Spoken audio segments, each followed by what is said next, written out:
깊이 있는 종목 상담 토마토 진단쇼 참여 방법을 알려드립니다. 첫 번째, 전화 참여. 02-325-8200번으로 전화하셔서 궁금하신 종목과 매수가, 비중을 말씀해주세요. 두 번째, 유튜브로도 실시간 참여가 가능합니다. 유튜브 검색창에 토마토 증권통을 입력하세요. 실시간 스트리밍으로 방송도 직접 보실 수 있고 종목 진단도 가능합니다. 이때 좋아요와 구독은 필수겠죠? 세 번째, 증권통 참여. 모바일 어플리케이션 증권통을 다운받아 증권통 TV에 들어가서 아자아자란에 글을 남겨주세요.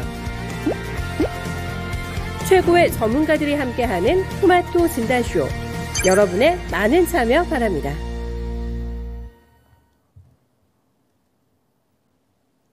네, 안녕하세요. 진단쇼의 김민아입니다. 여러분들 어젯밤에 월드컵 시청하셨나요?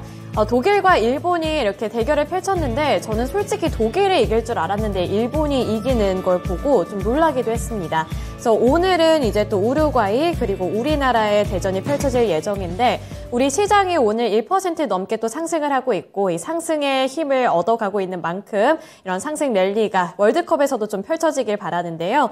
이런 시장 속에서 우리 시청자분들은 또 어떻게 대응하고 있는지 궁금합니다. 그래서 월드컵 전에 또 꿀팁들 많이 얻어가시면서 낮 시간도 좀 잘 보내실 수 있도록 꼼꼼하게 진단을 해드리도록 하겠습니다. 네, 오늘도 두 분의 전문가님들이 함께 해주실 예정이니까요. 고민되는 종목들이 있다면 종목명과 매수 단가, 보유 비중, 그리고 사연 함께 댓글창에 남겨주셨으면 좋겠고요. 또 하단에 있는 번호로 전화 문의도 받고 있다는 점 기억해 주시길 바라겠습니다. 네, 그리고 오늘은 특별히 이제 개국 20주년 특집으로 오늘 저녁 6시에 특집 방송이 예정이 되어 있다고 합니다. 키워드는 메타버스라고 하는데요. 이 메타버스가 가상현실을 넘어서서 정말로 현실이 될지 이 부분에 대해서 좀 재밌는 방송이 예정이 되어 있다고 하니까요. 저녁 6시에 꼭 본방사수 해주시길 부탁드리겠습니다. 네, 오늘 진단쇼 시작에 앞서서 오늘도 새롭게 찾아와 주신 분들과 인사 나누는 시간 가져볼 텐데요. 네, 댓글 보니까 오늘 저의 의상색에 대해서 이미 힌트가 나와 있었네요. 그래서 테리님이 저보고 그레이하운드라고 말씀을 해주셨는데, 네, 제가 톰 그레이하운드일까요? 저는 항상 테리님의 이런 센스에 항상 무릎을 탁 치고 갑니다.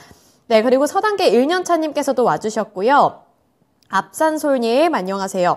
그리고 남극곰님께서는 이제 곰의 탈을 벗기로 이렇게 마음을 먹으신 건지 좀 궁금한데 털이 점점 빠지고 계신다고 이렇게 말씀을 남겨주셨네요. 그래서 테리님이 왁싱을 한번 하라고 말씀을 또 해주셨습니다.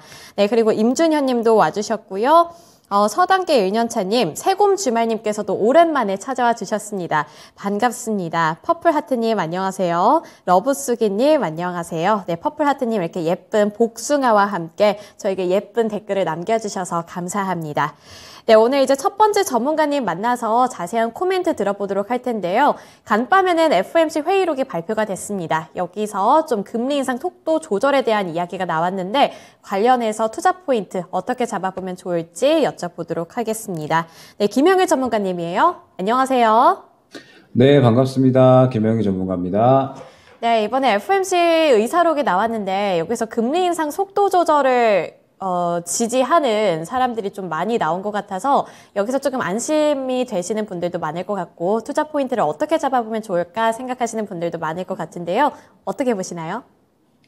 네, 일단은 이번에 나온 FOMC 회의록이 이제 전체적으로 상당히 긍정적인 반응으로 마무리가 된 것 같아요. 이제 참석자의 상당수가 속도를 늦추는 것이 적절할 수가 있다라고 이제 이야기를 했죠. 그러면서 지금 현재 워낙에 이 금융시장이 좀 전체적으로 불안한 상황이잖아요. 글로벌적으로 이 금융위기에 대한 어떤 불안감들, 경기 침체에 대한 불안감들이 있는 상황이기 때문에 속도를 늦추게 됐을 때 오히려 이러한 이 불안감들을 좀 어느 정도 줄일 수가 있다라고 이제 이야기가 나오는 겁니다. 그러면서 지금 현재 상태에서 자이언트 스텝을 좀 추가적으로 진행을 한다라기보다는 이제 12월에는 속도 조절을 통해서 이 금융시장의 어떤 이 불안정한 상태를 어느 정도는 좀 조절하자 이런 이야기가 나온 겁니다. 그러면서 이제 전체적으로 시장은 계속적인 어떤 이 인플레이션 피크아웃에 대한 어떤 기대감이 좀 계속적으로 또 된다라고 봐야겠죠. 이 긴축에 대한 불안감이 약간은 좀 덜어지면서 12월에는 빅스텝 정도로 좀 진행을 하겠구나. 그러면서 이제 달러는 좀 약세를 보이고 그리고 다시 한번 이제 증시는 반등을 보이는 그런 양상이 추가적으로 나오고 있다라고 봐야 될 것 같습니다. 그렇게 된다라고 했을 때 지금 현재 이 12월 장세는 어떠한 장세가 좀 연출이 될 것이냐. 아무래도 이 박스권 장세가 계속적으로 좀 연출이 될 수 있다라고 보여져요. 사실 이제 뭐 계속적으로 인플레이션 피크아웃, 그 다음에 긴축 속도 조절에 대한 어떤 기대감들이 시장에 작용을 하고 있기는 하지만 이미 어느 정도 반영이 된 상태에서 최근에 조정이 나오고 그 다음에 다시 한번 또 우려감이 완화가 되면서 오늘 반등이 나오고 있죠. 때문에 지금 현재 상태에서 바닥에 대한 부분들은 확실하게 잡고 있다라고 보고 있지만 지금 당장에 또 어떤 시장을 끌어올려줄 만한 호재는 약간 부재한 상태다라고 보고 있기 때문에 12월 시장은 어느 정도 박스권이 진행이 되지 않을까 생각이 됩니다. 그러면서 계속적으로 이 개별 종목 장세가 진행이 될 것이다라고 보고 있어요. 때문에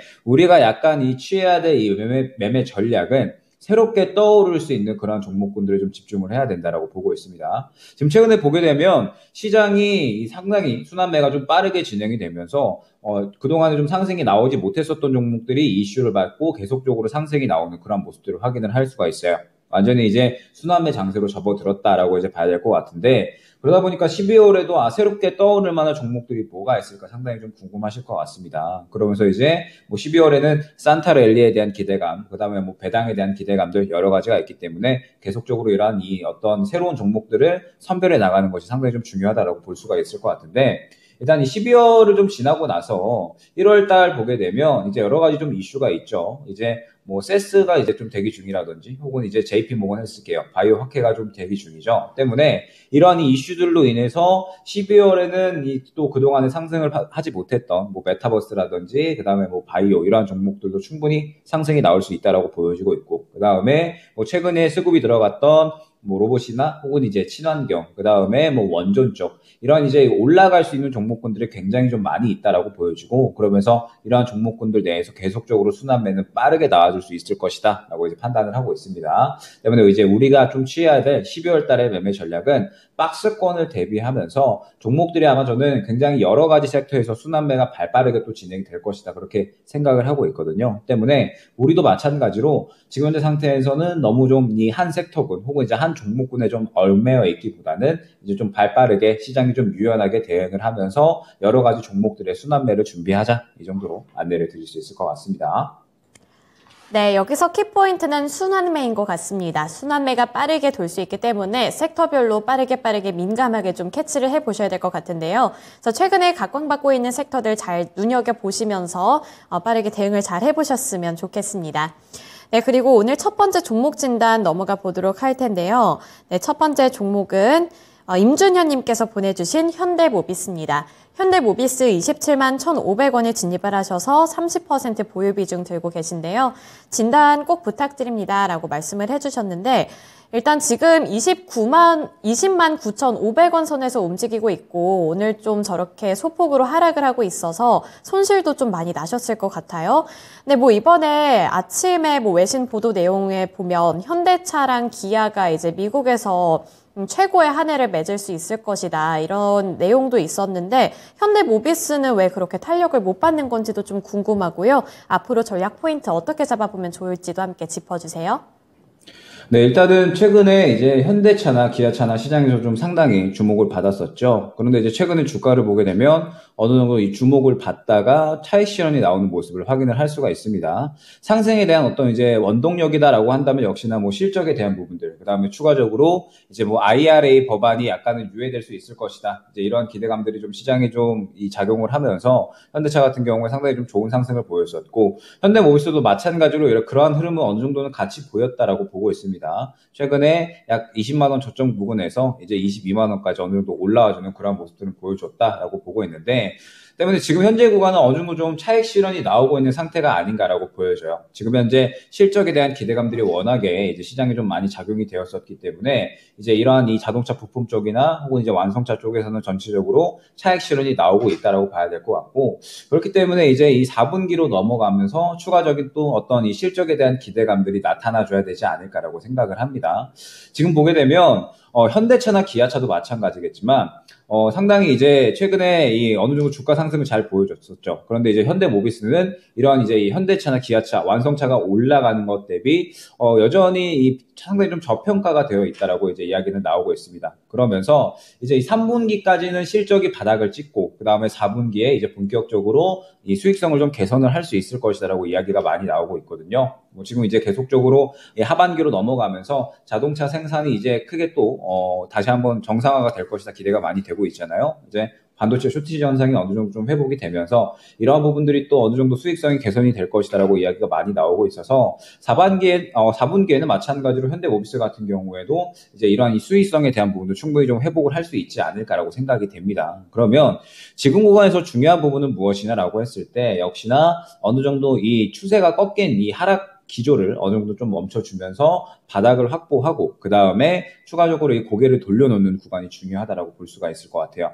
그래서 지금 보게 되면 현대모비스가 이제 약간 추세가 꺾이게 되면서 60일선을 이탈을 하느냐 마느냐 굉장히 좀 중요한 구간에 위치를 해 있다라고 봐야 될 것 같습니다. 그러면 지금 현재 구간에서 일단 대응 구간은 어떻게 잡아가는 게 좋을 것이냐, 결국에는 이제 이 추매를 좀 잘 진행을 하는 게 중요할 것 같거든요. 지금 현재 구간에서 가장 추매가 이 매력적인 위치는 어디냐라고 했을 때 역시나 한 19만 원 초반 구간에서 20만 원 정도 구간까지 될 것 같습니다. 좀 보게 되면 이 현대모비스를 포함을 해서 전체적인 자동차 부품주들은 이제서야 다시 한번 좀 실적이 회복이 될 수가 있겠구나라고 이제 이야기가 나오고 있는 상태이기 때문에 지금 구간에서 이제 어느 정도 이 실적에 대한 기대감, 정상화에 대한 기대감으로 인해서 다시 한번 이 반등 구간을 충분히 잡아갈 수 있다라고 보고 있거든요. 다만 현재 구간에서 이 추세가 여전히 좀 하락 중이기 때문에 추가적으로 이탈이 나온다라고 했을 때 그 부분은 조금 더 싸게 살 수 있는 기회로 활용을 해야겠다라고 생각을 해주시면 좋을 것 같아요. 때문에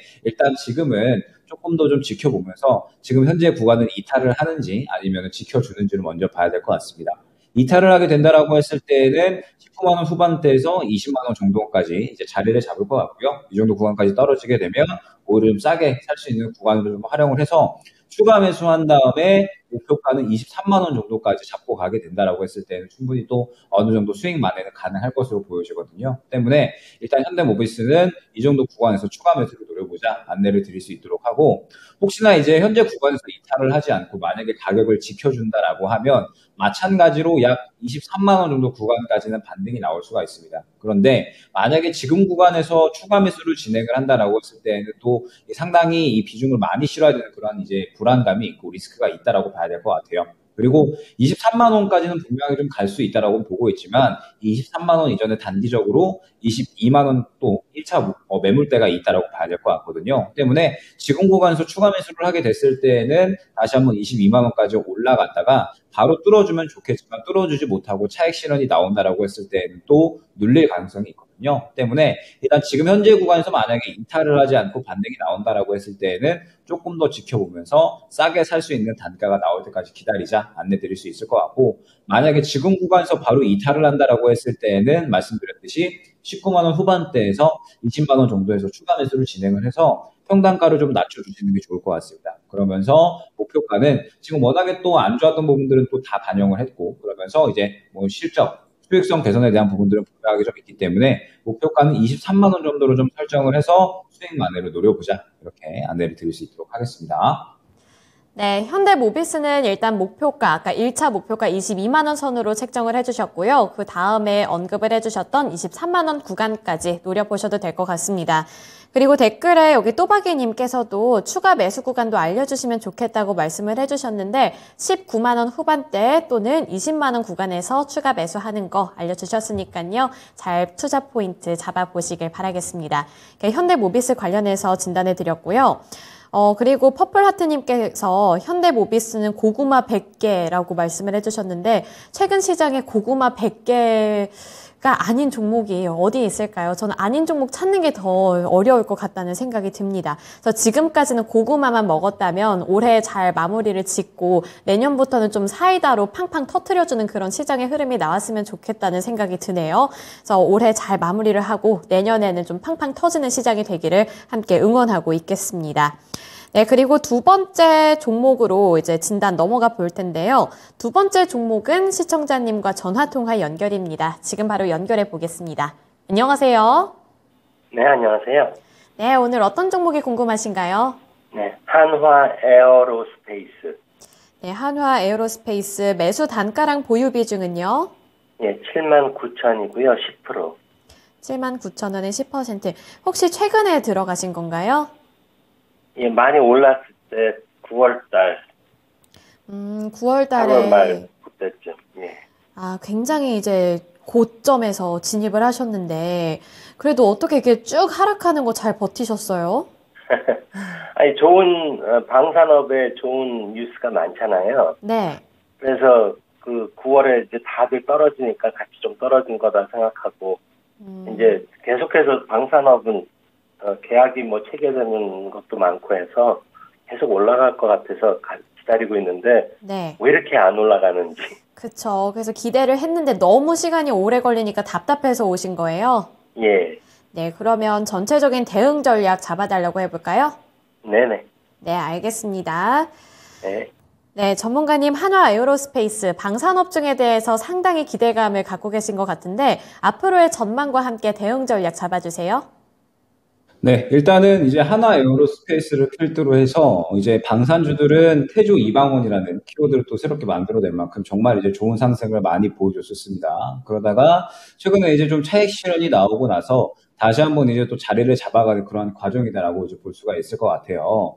그래서 이제 지금 현재 어떤 상태냐라고 한다면 예전에 여러 가지 좋은 이슈들이 나오면서 이제 뭐 예를 들어 국방에 대한 어떤 이 계속적인 글로벌적인 관심들, 그다음에 뭐 안보에 대한 관심들이 늘어나게 되면서 이제 이 국산 무기에 대한 K 방산에 대한 관심도가 굉장히 좀 높아졌죠. 그러면서 이제 계속적으로 좀 상승이 나오다가 조정이 나오는 이러한 구간은 결국엔 또 차익 실현 구간이다라고 봐야 될 것 같고 다시 한번 상승이 나오는 구간은 이 계속적으로 실적에 대한 기대감이 좀 차올랐었습니다. 그러면서 좀 올라오다가 하나 에어로스페이스가 이제 이번에 다시 조정이 나온 이유는 무엇이냐라고 했을 때 일단 이전 매물대에 좀 부딪히면서 3분기 실적이 약간은 좋지 않아졌다라고 이제 이야기가 나왔어요. 이제 3분기에 약간은 이 이전 분기 대비 전년 대비 좀 실적이 좋지 않아지면서 실적이 좋지 않아진 주요한 이유에 대한 부분은 역시나 이제 이 자회사 하나 시스템에 대한 부분들 이제 자회사들이 전체적으로 좀 비용이 좀 많이 증가를 하면서 이 부분이 좀 실적이 반영이 됐고 그러면서 3분기 실적이 좋지 않게 나왔습니다. 그런데 전체적으로 이 방산 종목들, 기업들을 봤을 때 4분기에는 굉장히 좋은 이 실적 흐름이 나올 것이다라고 기대가 많이 되고 있는 상황이에요. 왜 그러냐라고 했을 때 이제 4분기부터 이 폴란드가 상당히 이제 이 무기들을 좀 많이 사들였는데 그 무기들이 이제 대부분 다 K 방산 쪽이다라고 이제 보시면 될 것 같습니다. 워낙에 이 K 방산, 우리나라 이 국산 무기들의 이 가성비가 상당히 조금 뛰어나기 때문에 그야말로 이제 방산 시장이 좀 다크호스로 떠오르고 있다라고 봐야 될 것 같거든요. 그러다 보니까 이제 폴란드에서 대규모로 이제 이 무기들을 좀 수주 계약을 따내왔다라고 생각을 해주시면 될 것 같고 하나 에어로스페이스도 마찬가지입니다. 이제 자회사 하나 시스템에 이제 자주포 같은 이런 이제 무기들을 대량 또 수출 계약을 따내면서 4분기에 이런 부분들이 일제히 또 실적 반영이 될 그런 계획이다라고 생각을 해주시면 될 것 같아요. 때문에 뭐 지금 구간에서 4분기에는 뭐 실적 잔치를 벌일 것이다라고까지도 이야기가 나오고 있는 상황입니다. 때문에 분명하게 이 방산주들은 뭐 하나 에어로스페이스뿐만 아닙니다. 뭐 현대 로템도 마찬가지고요. 그다음에 한국항공우주도 마찬가지고 LIG 넥슨도 마찬가지고 4분기에 일제히 좀 좋은 실적을 쏟아내면서 저는 분명하게 또 시장에서 한 번쯤은 주목을 받을 것이다라고 보고 있거든요. 때문에 현재 상태에서는 저는 분명하게 조금 좋은 흐름들 나타낼 것이다라고 보고 있고 목표가는 8만 원 정도 수준으로 잡아가면 충분히 또 수익적인 부분을 나타낼 수가 있을 것이다 보여집니다. 그러면 지금 현재 구간에서 중요한 거는 역시나 이제 추가 매수를 해서 어떻게 조금 평단가를 낮춰놓을 것인가 이 부분이 중요하겠죠. 지금 보게 되면 하나 에어로스페이스 같은 경우에는 약 7만 원 정도의 지지라인 좀 확보를 하면서 어느 정도 이 구간을 지켜주면서 이제 올라와 주려는 자리를 잡으려는 그런 모습들을 보여주고 있습니다. 그러면 중요한 부분은 역시나 이 7만 원 구간을 이탈하지 않는 게 중요하다라고 볼 수가 있을 것 같은데 최근의 흐름을 보게 되면 7만 5천 원을 뚫어내지 못하고 계속해서 왔다 갔다 하는 그런 흐름들을 보여주고 있어요. 그러면은 이제 현재 7만 원부터 7만 5천 원 정도까지 어느 정도 이 박스권을 형성을 하고 있다라고 봐야 될 것 같습니다. 그러면 현재 구간에서 어떻게 좀 전략을 짜내느냐? 일단은 지금 이 가격 폭은 7만 5천 원에서 일단은 7만 원보다 좀 더 아래인 6만 6천 원 정도까지 잡아드리도록 하겠습니다. 그러면서 하나 에어로스페이스가 올라가기 위해서는 지금 현재 구간에서 어느 정도 힘을 모아야 되는구나라고 생각을 해주셔야 될 것 같아요. 보게 되면 하나 에어로스페이스가 일전에 큰 상승이 나왔을 때 굉장히 좀 좋은 수급이 들어가면서 이 수급을 바탕으로 끌어올렸다라고 생각을 해주시면 되거든요. 그런데 지금 보게 되면 최근에는 아직까지는 이 수급이 부재한 모습을 확인을 할 수가 있죠. 지금 현재 상태에서 어느 정도 힘을 모아주는 그런 흐름이 필요하다라고 생각을 해주시면 될 것 같습니다. 때문에 지금 현재 상태에서 하나 에어로스페이스 같은 경우에는 6만 6천 원부터 약 한 7만 5천 원 정도까지 해서 계속적으로 이 물량을 좀 모아간다라고 생각을 해주시면 좋을 것 같아요. 다행히 이제 그렇게 크지는 않으시기 때문에 뭐 예를 들어서 오늘 제가 이제 주요한 지지 라인이 7만 원 정도다라고 말씀을 드렸잖아요. 그러면 현재 구간에서 추세가 조금은 하락 중이기 때문에 7만 원은 터치할 확률이 높겠죠. 그러면 7만 원에서 비중을 조금 더 실어주시고 그다음에 혹시나 7만 원을 이탈을 해서 조금 더 떨어진다라고 하면 이때는 또 오히려 더 싸게 살 수 있는 기회다라고 생각을 해서 이때 또 비중을 확대를 해주시는 겁니다. 그러면서 차근차근히 평단가를 약 7만 원 중반대 혹은 초중반대로 낮춰놓으시면 충분히 이 4분기 실적에 대한 기대감으로 인해서 8만 원 정도까지는 한 차례 터치는 해줄 수 있을 것이다라고 보고 있거든요. 때문에 하나 에어로스페이스는 워낙에 대형주의 성격을 좀 띠고 있어서 너무 이제 이 단기적으로 급등하는 그런 흐름보다는 꾸준하게 또 안정적인 우상향을 보여줄 수 있는 그런 종목입니다. 때문에 어느 정도 좀 여유로운 그런 이제 여유로운 생각으로 종목들을 대응하면서 모아가는 전략을 취하게 됐다라고 했을 때에는 충분히 좋은 수익이 나올 수 있는 종목이다라는 점 안내를 드릴 수 있을 것 같습니다. 네, 결국에는 시청자님 판단을 잘 하신 것 같아요. 이제 4분기에는 깜짝 실적 발표할 수도 있다고 말씀해 주셨으니까 지금은 조금 여유롭게 평단가 낮추는 전략 취해보시길 바랄게요. 네, 감사합니다. 네, 방산 관련해서 한화 에어로스페이스 진단해 드렸습니다.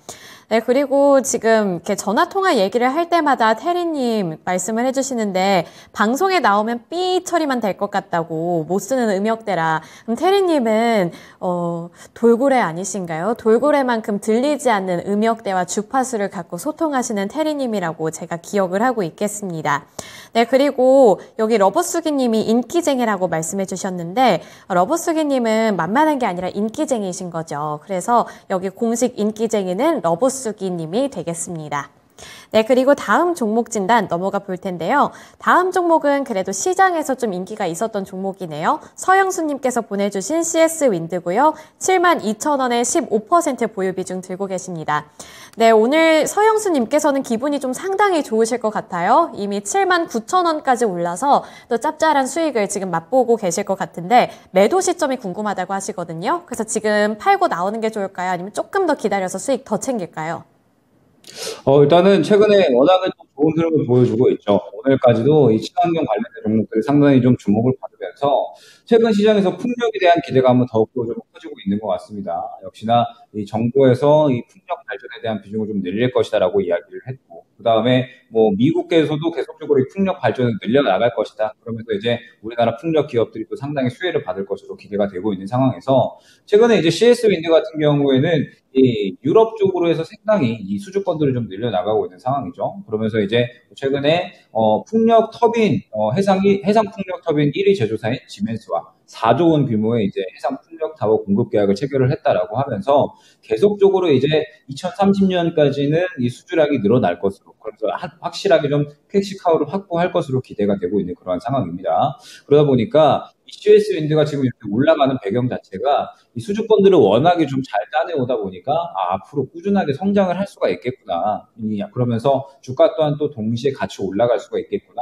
이러한 기대감들이 계속적으로 좀 작용을 하고 있는 것 같아요. 때문에 지금 현재 상태에서 CS 윈드의 어떤 상승, 당연히 좀 시장에서 당연한 흐름이다라고 이제 봐야 될 것 같은데 지금 현재 구간은 이제 기술적인 영역이 상당히 좀 중요해지는 구간이다라고 봐야 될 것 같습니다. 지금 보게 되면 어느 정도 이 6만 원부터 6만 5천 원까지의 매물을 다 소화를 해준 다음에 본격적으로 탄력이 나오고 있는 그러한 시기죠. 그러면서 최근에 이제 어느 정도 차익 실현이 나오는 듯 했지만 워낙에 또 좋은 이슈들이 많이 있고 수주량들이 많다 보니까 추가적으로 이제 다시 한번 이 수급이 들어가고 있는 그런 상황이다라고 생각을 해주시면 좋을 것 같아요. 단기적으로 이제 오늘도 그렇고 뭐 그다음에 그저께도 그렇고 최근에 이제 이렇게 상승을 해놓은 이러한 수급들이 여전히 좀 잘 살아 있어서 추가적인 상승에 대한 어떤 가능성 충분히 기대를 해볼 수가 있을 것 같습니다. 다만 지금 현재 구간에서는 어찌됐든 차익 실현에 대한 부분을 염두를 해주시는 게 좋다라는 점을 한번 말씀을 드려야 될 것 같아요. 장기적으로 보게 되면 이제 최근에 약 한 8만 원 구간에서 맞고 떨어진 모습을 확인을 할 수가 있습니다. 항상 말씀드리지만 어떤 이 좋은 이슈에 의해서 움직이는 종목들이다라고 하더라도 결국에 이 매물대에 따라서 이 목표가를 설정을 하고 그 목표가에 따라서 차근차근히 대응을 하는 게 굉장히 좀 중요하다라고 이제 많이 말씀을 드리는데 지금 보게 되면은 결과적으로 CS윈드 같은 경우에 최근에 이 8만 원을 맞고 떨어졌죠. 8만 원에 어느 정도 이 매물대가 형성이 되어 있다라고 이제 생각을 해주시면 좋을 것 같고 가장 주요하게 이 형성되어 있는 매물대는 이 구간이다라고 생각을 해주시면 좋을 것 같습니다. 그러면서 지금 보게 되면 8만 원을 뚫어내게 된다라고 했을 때는 약 한 8만 3, 4천 원 구간이 될 것 같아요. 이 정도 구간이 또 추가적으로 매물대가 있는 모습. 그 다음에 9만 원 정도까지 1차, 2차, 3차 매물대가 현재 형성이 되어 있다라고 생각을 해주시면 좋을 것 같습니다. 그러면 지금 구간에서 이제 중요한 부분은 무엇이냐? 결과적으로는 CS인드 같은 경우에는 추가적인 상승이 나오기 위해서는 이전에 맞고 떨어졌던 매물 구간이죠. 8만 원 구간을 좀 강하게 뚫어주는 흐름이 중요하다라는 부분입니다. 결국에는 이 매물대를 뚫어주어야 추가적으로 2차 매물대 구간인 8만 한 3, 4천 원 구간까지 올라갈 수가 있고 이 구간을 뚫어내면 또 추가적으로 9만 원 정도까지는 생각을 할 수 있다는 뜻이 되겠죠. 때문에 현재 구간에서는 먼저 주요하게 봐야 될 건 1차 매물대죠. 8만 원 구간을 뚫어주는지를 좀 강하게 이제 봐야 될 것 같은데 일단 이 수급 자체가 좀 워낙에 좋습니다. 지금 오늘까지도 그렇고 계속적으로 좀 밀어내는 수급들이 많이 있다라고 보여지기 때문에 이 매물대를 뚫어낼 가능성은 있다라고 보여지거든요. 때문에 일단은 말씀드렸듯이 매물대를 돌파를 해주게 되면 8만 3천 원 정도 구간 노리시면 좋을 것 같고요. 만약에 이제 이 8만 원 구간에서 뚫어내지를 못하고 약간 이제 이 물량이 좀 강하게 나오면서 강하게 차익 실현이 나오는 흐름이 나온다라고 하면 결국에는 이제 CS윈드 같은 경우에도 7만 5천 원을 이탈 시에는 상당히 또 조정이 크게 나올 수 있는 그런 종목입니다. 때문에 어느 정도 이 순환의 관점으로 생각을 해주시면 좋을 것 같아요.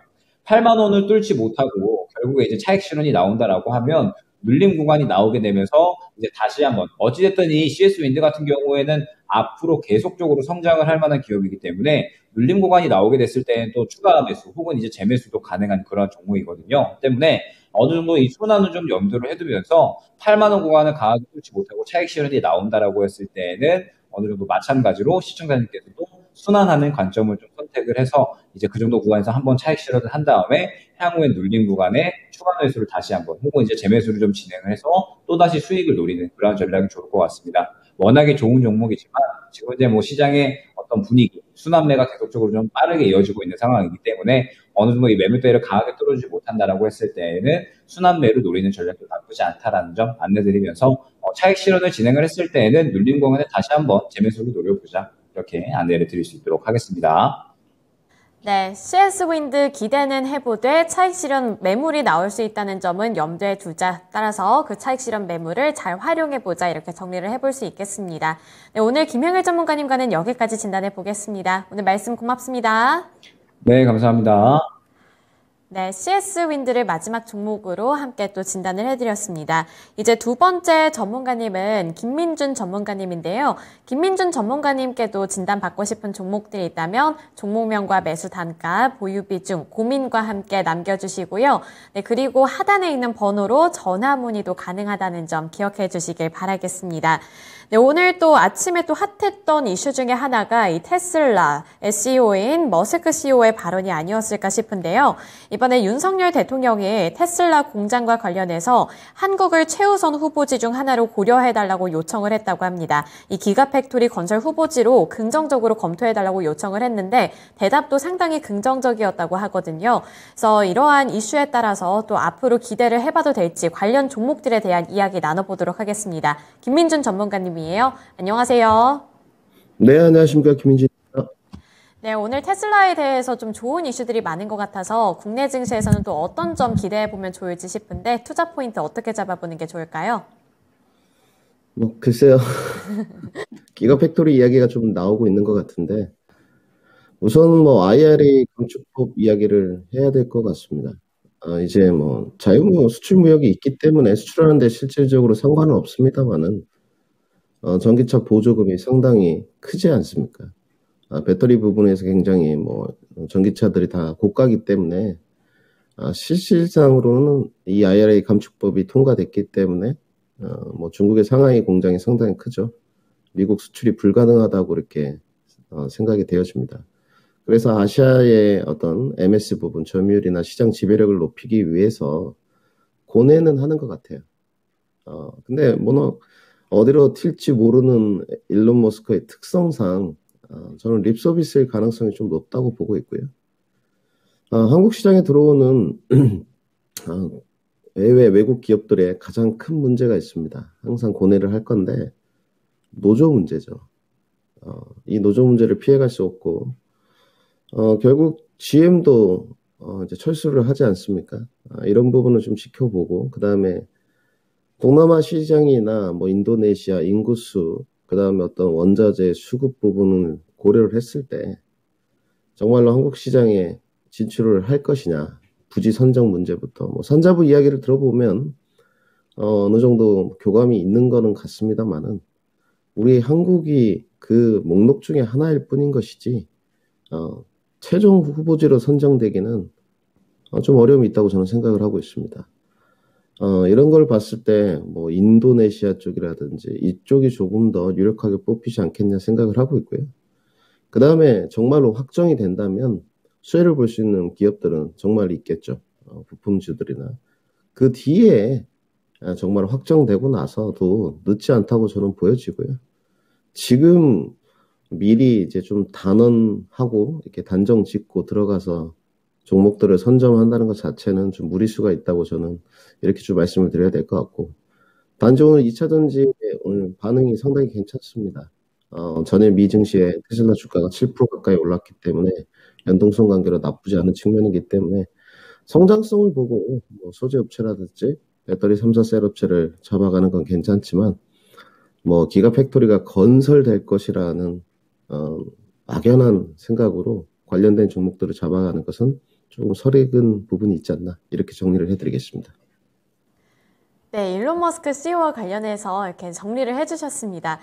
지금 기가팩토리 그리고 2차 전지 전기차에 대한 이야기를 나누고 있었는데 지금 댓글에서는 김민준 전문가님의 스타일에 대한 언급이 더 많네요. 그래서 테리님이 김민준 전문가님 이발하신 것도 여기 언급을 해주셨고요. 그리고 아까 제가 봤는데 김민준 전문가님 어떻게 얼핏 보면 놀이공원 머리띠 하신 것 같다는 댓글이 달려 있습니다. 네, 김민준 전문가님 오늘 약간 귀여운 토끼 머리띠 하신 것 같은데 많은 분들이 또 이렇게 알아봐 주시니까 좀 더 재밌게 해볼 수 있지 않을까 싶은데요. 네, 사일련님께서는 슈렉 머리띠라고 또 말씀을 해주셨습니다. 항상 이렇게 좀 즐거운 분위기로 진단쇼 진행할 수 있게 해주시는 시청자분들께 감사의 말씀드리고요. 첫 번째로 진단해볼 종목부터 살펴보겠습니다. 윙크님이 보내주신 샤페론이고요. 8,020원에 12% 보유 비중 들고 계십니다. 네, 추가 매수 가능성 진단 부탁드립니다. 라고 말씀을 해주셨거든요. 저 8,020원이면 나름 최근에 진입을 하신 것 같다는 생각이 드는데 이거 어떻게 해보는 게 좋을까요, 전문가님? 글쎄요. 이 종목에 대해서는 제가 잘 알지 못합니다. 신규 상장주라서 저도 금방 좀 찾아봤는데 오늘 진단이 됐으니까 또 전문가니까 아는 범위 내에서 상담을 좀 해드려야 될 것 같은데요. 업종을 좀 보니까 뭐 코로나 치료제 쪽인 것 같고요. 신약 연구 개발하는 바이오 업체인 것 같습니다. 상장이 지금 10월 19일 날 됐는데 지금 얼핏 보니까 보호예수 물량이 좀 있네요. 이런 부분을 조금 상당히 고민을 하셨어야 될 것 같은데 오버행 이슈가 사라지지 않은 신규 종목들을 좀 접근하신 부분에 대해서 좀 아쉬움이 남는 것 같아요. 네. 접근 포인트를 잡으실 거면 오버행 이슈가 좀 끝나고 나서도 늦지 않을 것 같은데 너무 좀 섣부르게 한 게 아닌가 이런 생각이 좀 들고요. 그 내용을 좀 보니까 이런 것 같습니다. 코로나 관련해서 여기가 지금 이제 폐렴 치료제를 보니까 임상 이상을 성공했다는 내용이 있습니다. 이 부분 때문에 좀 접근 포인트를 잡으신 게 아닌가 생각이 좀 들고 있고요. 그 다음에 또 다른 파이프라인을 보니까 알츠하이머 관련해가지고 임상 1상을 지금 진행 중이라는 내용이 좀 나와 있습니다. 추매 가능성에 대해서는 지금 보호예수 물량이 아직도 좀 남아 있어요. 이제 6개월짜리 물량도 곧 출회가 될 건데, 그 시기에 맞춰서 정말로 이 보호예수 물량들이 다 소화가 되고 나서도 제가 봤을 땐 늦지 않을 것 같습니다. 저는 개인적으로 내년 제약 바이오 시장이 나쁘지 않다고 보고 있기 때문에 지금 상태에서는 어느 자료도 나와 있지 않은 상태이지 않습니까? 그러면 여기에 이제 임상 파이프라인보다는 오버행 이슈에 초점을 맞추시는 게 좋을 것 같아서 저는 추가 매수 가능성은 조금 부정적으로 드려야 될 것 같고요. 오늘 기술적인 반등 구간입니다. 이 차트 모습을 좀 보시게 되면 기술적인 반등 구간에서도 조금 반등이 원활하지가 않아요. 그러면 수급이 좀 괜찮느냐? 뭐 수급 부분도 제가 봤을 때는 그렇게 원활한 것 같지는 않습니다. 뭐 사모펀드 쪽에서 조금 들어오는 물량이 있긴 한데 그렇게 눈에 띌 정도는 아닌 것 같고요. 단지 뭐 이제 11월 21일 날 우봉 이슈가 한번 보호예수가 이슈화 됐으니까 그 전에 리바운드 정도는 가능할 것 같습니다. 이럴 때 이제 결정을 하셔야 됩니다. 정말 샤프리론이라는 종목을 보고 파이프라인에 있는 뭐 아까 알츠하이머 1상에서 2상으로 나아가는 또 코로나 치료제에 관련해서 이 코로나 치료제 폐렴 치료제에 보니까 루마니아입니다. 루마니아. 이런 부분도 좀 접근 포인트가 어려울 것 같은데 이런 부분을 보고 장기 투자의 관점이 아니라면 전 리바운드 과정 때 조금 다른 종목으로 선회를 하시는 게 좋을 것 같고요. 리바운드 포인트는 지금 얼핏 보면 21선까지도 반등이 가능하겠느냐에 대해서는 전 의구심이 좀 남아있는 것 같습니다. 제가 봤을 때는 주가 조정폭은 더 길어질 것 같고요. 앞으로 어떤 임상 파이프라인의 모멘텀을 가져가는 것도 아직까지는 자료가 좀 미비한 상태인 것 같습니다. 기술적인 관점에서 7,200원까지 반등 목표가 드리고요. 포트 교체 의견 드리도록 하겠습니다. 네, 샤페론 기술적인 반등 타이밍을 잘 잡으셔야 될 것 같습니다. 그래서 7,200원 목표가를 설정해 주셨고요. 그 구간을 달성을 한다면 빠져나오셔서 다른 더 좋은 종목들 공략을 해보셨으면 좋겠습니다. 샤페론 관련해서 진단을 해드렸고요. 그리고 좀 빠르게 다른 종목, 두 번째 종목 넘어가 보도록 하겠습니다. 두 번째 종목은 네, 전화통화 연결인데요. 지금 바로 전화통화 연결해 보도록 하겠습니다. 안녕하세요. 네, 안녕하세요. 네, 안녕하세요. 오늘 어떤 종목이 궁금하셔서 오셨어요? SKI 테크놀로지요. 네, SKI 테크놀로지 보유 비중과 매수 단가도 알려주시겠어요? 85,000원에 5%요. 아이고, 손실이 좀 많으시네요. 네. 네, 이거 지금 뭐 추가 매수도 혹시 고려하고 계세요? 네. 네, 그러면 추가 매수와 함께 목표가 이렇게 두 가지 물어볼까요? 네. 네, 알겠습니다. 전문가님, SKI 테크놀로지 8만 원대 매수를 하셔서 지금은 손실이 좀 많은 상황이고요. 여기서 추가 매수도 고려는 하고 계신다고 하네요. 어떻게 해보는 게 좋을까요? 네, 뭐 괜찮습니다. 우리 시청자분 전화 연결되셨는데 고민 안 하셔도 될 것 같고요.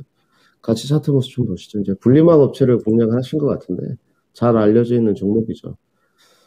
지금 접근하신 거 보게 되면 얼마 안 되신 것 같습니다. 대충 제가 보니까 한 8월 정도에 사신 것 같은데, 이 정도 라인에서 접근 포인트를 잡으신 것 같아요. 충분히 해볼 수 있었던 거고요. 다른 시청자분들도 대형주는 이 정도, 손실 정도는 다들 있으실 것 같아요. 우리 시청자분은 그런데 비중이 50%도 아니고 5%고 부담 없습니다. 단지 이제 SKI 테크놀로지가, 분리막에서는 분명히 노원 기업입니다. 원픽인데, 올해 실적이 좋지 않았습니다. 네, 이 부분은 이제 우리 시청자분이 고뇌하실 부분은 아닌 것 같고, 기업에서 뭐 실적이 안 좋은 거를 어떻게 하겠습니까? 그리고 3분기 뭐 실적 폭이 더 안 좋아졌기 때문에 당연히 악영향이 있었을 수밖에 없고요. 올해 1분기도 적자, 2분기도 적자였습니다. 3분기 때 좀 괜찮을까 생각을 해봤는데 글쎄요, 3분기에도 제가 봤을 때는 좀 원활해 보이지가 않았고 4분기에도 좀 적절해 보이지는 않는 것 같습니다. 제가 봤을 때. 그러면 이제 언제쯤 이 부분이 흑자로 좀 돌아올 거냐, 이 부분을 고뇌를 해봐야 되는데 내년 정도에는 제가 봤을 때 원활하게 돌아갈 것 같습니다.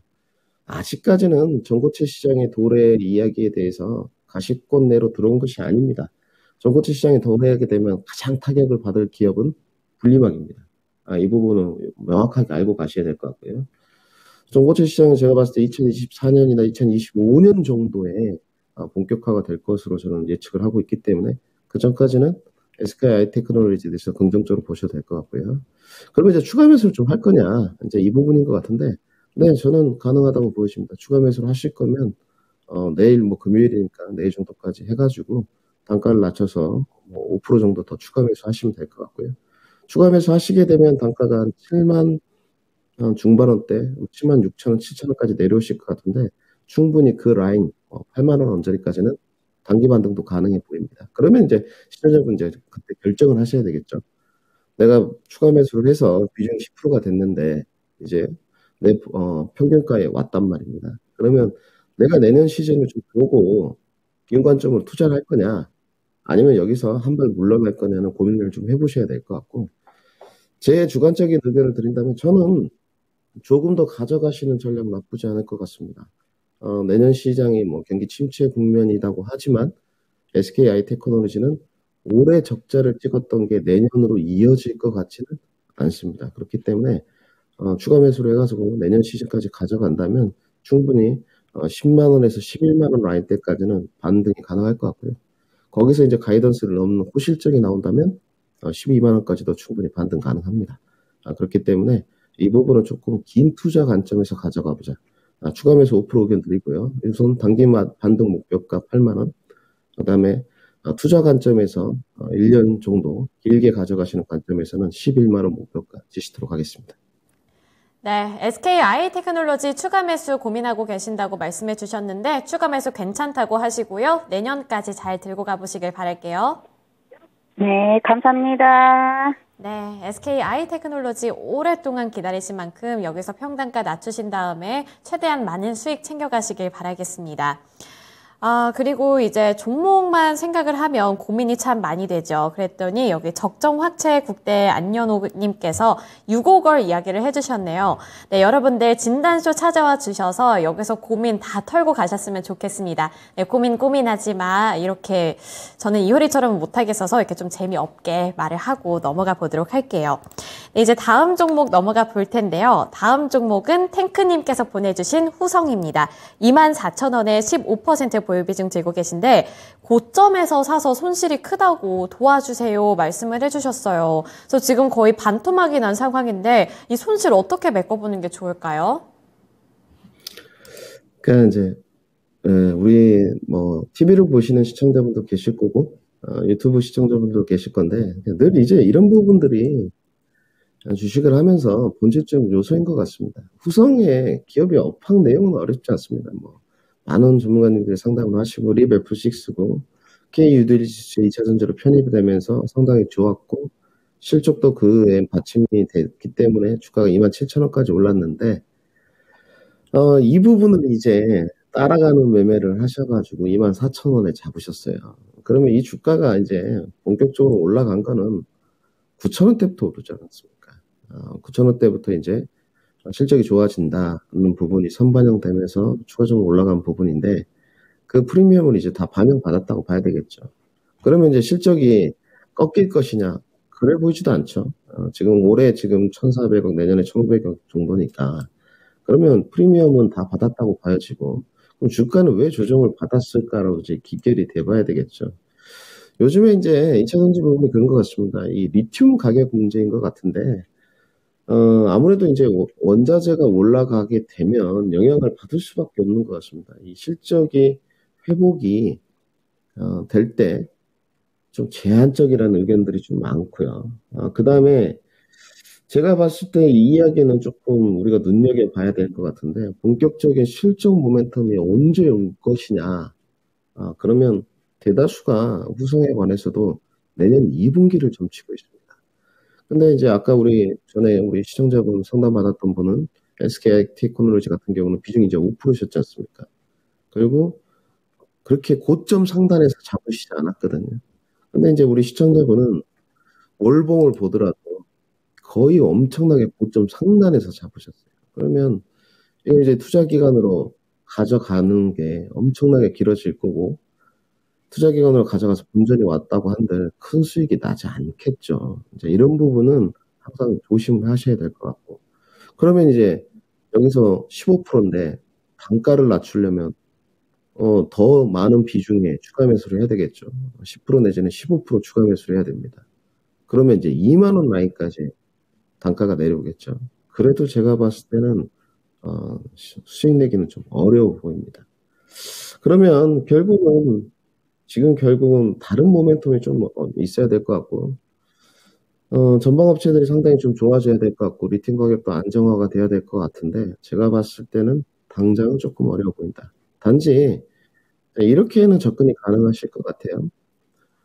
이 부분을 지금 이제 매매 관점에서 가져가서 이렇게 리바운드 과정에서 빠져나오는 방법, 첫 번째가 있을 것 같고, 계속적으로 이제 후성의 업황을 좀 보고, 어차피 지금 2차 전지라든지 이런 전해질 부분도 또 나쁘지 않은 쪽이기 때문에, 원래는 이제 냉매가스로 출발을 했던 기업인데 실적이 대폭 좋아진 부분이 있지 않습니까? 그렇기 때문에 저는 이거를 이제 투자 관점으로 조금씩 매직 관점으로 가져가는 전략, 이 두 가지가 있을 것 같습니다.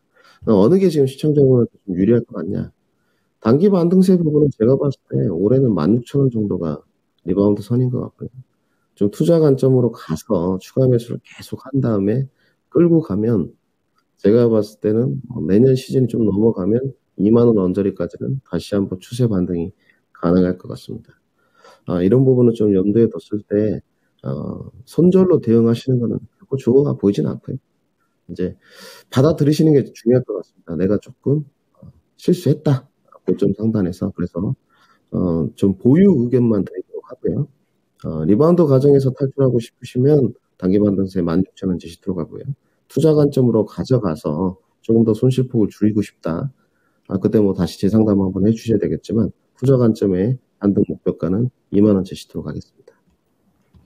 네, 우선은 보유 의견 주셨고요. 첫 번째로 2만 원 제시해 주신 만큼 2만 원까지 잘 기다려 보셨다가 다시 한번 진단쇼 찾아와 주셔서 AS 받아보시길 바라겠습니다.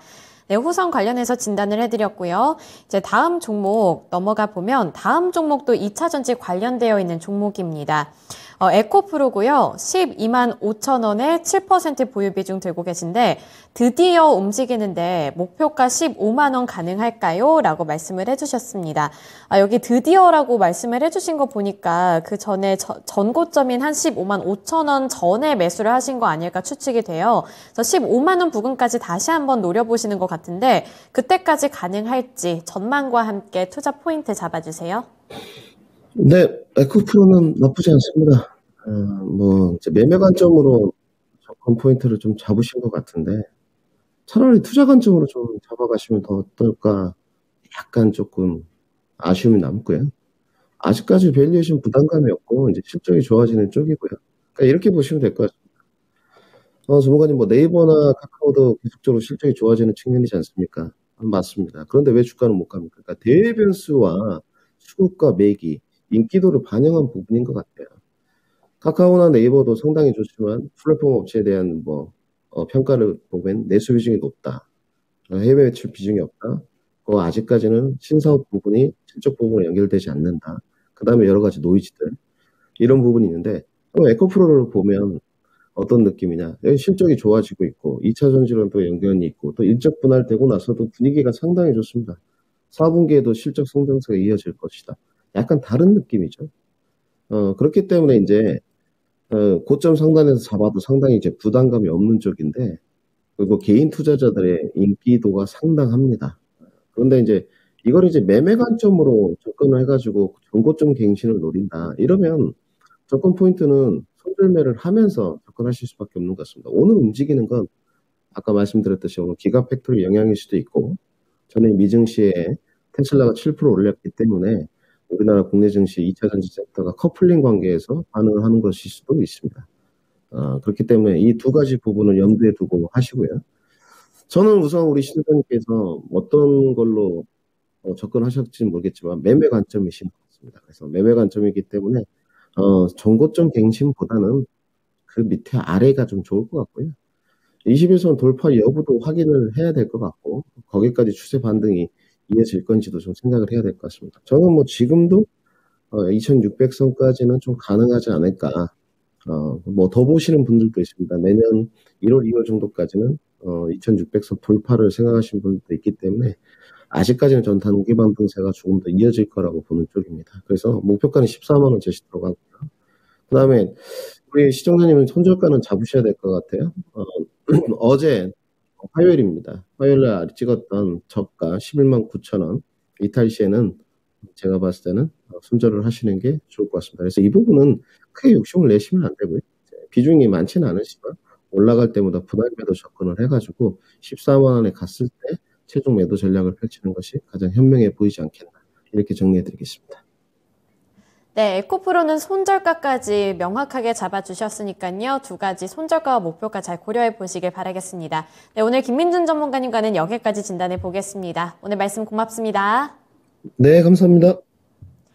네, 오늘도 이렇게 두 분의 전문가님들과 함께 다양한 종목들 진단을 해드렸습니다. 오늘 진단쇼는 여기까지인데요. 오늘 저녁 6시에는 개국 20주년 특집 방송이 예정이 되어 있습니다. 키워드는 메타버스고요. 메타버스가 과연 가상세계를 넘어서서 현실이 될 수 있을지와 관련한 콘텐츠라고 하니까요. 오늘 꼭 본방사수 해주시고요.